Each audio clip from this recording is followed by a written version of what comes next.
Worlds of Fun will finally be getting a new roller coaster in 2023 called Zambezi Zinger, I think it's called. This ride actually looks really good. A lot of people are trashing on this thing, saying it looks like a family coaster. It looks really good. The ride I think I would compare it to is probably Invader at Busch Gardens Williamsburg, and I don't hate that ride, but this looks miles better. It has a spiral lift, which I'm not sure how I feel about it. I get it's paying homage to the old attraction, but I could see it for sure being a maintenance nightmare. I could just see that being one of those things. But if it's not, that ride could be really cool to see a tire-driven spiral lift on a wooden coaster. So that could become a thing that GCI might do more. I believe that was probably a Skylines Attractions move right there, because Skyline does a lot of tire-driven roller coasters, well, quote-unquote roller coasters, but they do use a lot of tires, so I am sure that that came from Skyline Attraction. This is going to be using the new Infinity Flyer trains, not Millennium Flyers. Infinity Flyer trains, oh my god, these things look so comfortable. They can basically do anything you would want a wooden roller coaster to do, or any roller coaster for that matter. It looks absolutely amazing. I can't wait to get in them and try them.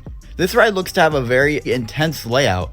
Like, in terms of this being a family coaster, I am quite impressed with all of the high-speed maneuvers. The drop looks pretty good in the back row. I'm sure it looks like a pretty good crest at the top. It doesn't look very big, so it looks like it'll probably give airtime. Like, I mean, look at that. Like, that's going to give airtime in the back. My only problem maybe with this ride could be the capacity, but it is Worlds of Fun, so I'm not sure. I'm not sure how many numbers this park gets, but it could be a problem with this ride running 2 trains and having 16 passenger trains. It's basically like a Copperhead Strike with running 2 trains, and that ride doesn't really get a wait on weekdays, so I don't think it's going to be that bad on weekends, hopefully. This ride overall does look really good. It looks to definitely have some airtime, and a lot of people are just complaining about it. They're being like, oh my god, this ride is such a family coaster. World of Fun deserves like a B&M Hyper or something like that.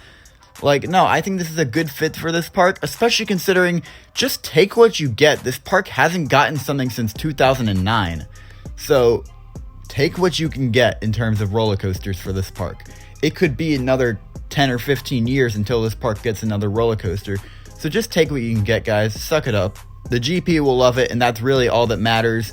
I mean, coaster enthusiasts, they make up a very small portion of park's attendance, and they're not making this ride for the enthusiasts. They're making it for GP. So enthusiasts, just shut up. This ride looks really good. It's going to have a top speed of 48 miles per hour or 45. I've heard both. That's not a horrible speed. It's about how Swamp Fox at Family Kingdom rides. It looks kind of similar to Big Bear Mountain at Dollywood in terms of the stats. Like, it's not going to be that tall. It's going to be like 70 feet tall. Except this ride isn't going to have a launch like that ride does. I've heard a lot of people saying this ride is going to have all Titan track. I can confidently say that is not true. This ride will not be all Titan track. It will have a lot of wood sections. It looks like 20% Titan track, maybe if you're lucky 30, and the 70% probably wooden track. The only parts that have the Titan track are the spiral lift and that kind of section behind the lift hill that kind of intertwines with it. Everything else will be normal GCI wooden roller coaster track. So I'm not sure. I kind of wish they did just a normal hybrid coaster, not a half wooden, half hybrid. I think that's one of the worst concepts ever, because we've seen how it worked with Lightning Rod. It kind of sucks having a couple smooth sections and then just a bunch of pothole rough sections. Although GCI doesn't really have all those rough sections, I do wish they just did a full-on Titan track coaster. Then you wouldn't really have to worry about it getting very rough. Overall, I do think this ride is a very good fit for Worlds of Fun. The only thing is also they just added their wooden roller coaster. Not just, literally it was 2009, but it's the last wooden roller coaster they added and their last roller coaster they added. So I do kind of wish it was a steel family coaster or a steel coaster for that matter.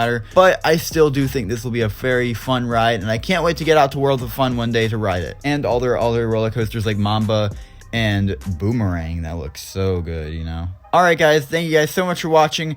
Please like, subscribe, comment, share, as it helps the channel greatly against the YouTube algorithm.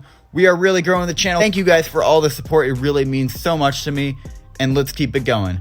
Thank you guys so much for watching, and I will see you in the next one. Have a Cedar Fair day. That's stronger because it's Bodie Pierce. Yeah, I'm gonna fight for years and years, reviewing all these coasters that we're gonna deal with posers. Cause it's Bodie Pierce, the one man only Pierce.